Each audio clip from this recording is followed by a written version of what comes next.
So I've been lucky enough to be able to take some time away from the home office and away from the laptop and get some sunshine.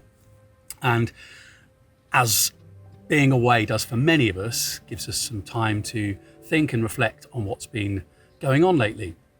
And one of the things that I've been working a lot on with people, both individuals and groups, is presenting, and more specifically, confidence around presenting. Public speaking is famously one of the things that people are most terrified of, and for good reason. The physical impact of being looked at by many other people has a real kind of primeval impact on us.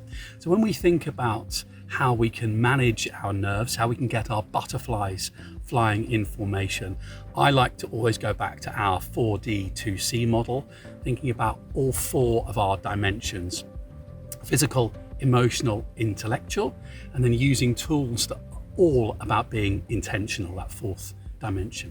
So with physical, lots of things we can do here. I think the biggest two things are breath and taking up space.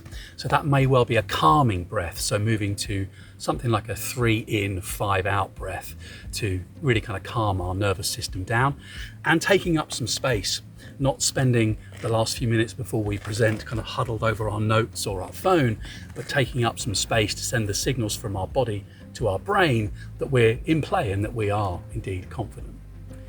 On the emotional, I think it's really important to think about how you're looking to make other people feel, to put the spotlight onto them. And that makes a really big difference. It can also come in terms of things like story as well. What's going to move and grab your audience?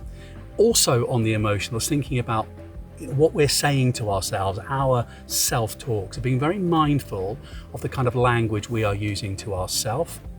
And maybe that talk is unhelpful in terms of giving us confidence. And we can be more intentional about that by using things like affirmations. Finally, on the intellectual content, have we absolutely got our content clear? Have we used a good structure that means if we kind of go off on a bit of a tangent, we can get ourselves back? So also related to that is going to be rehearsals. We need to rehearse, we need to get it into our body, we need to get it into our brain.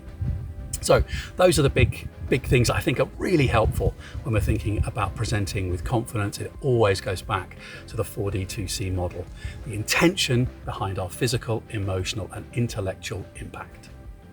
4D human being, developing the communication skills, leadership and well-being of your people.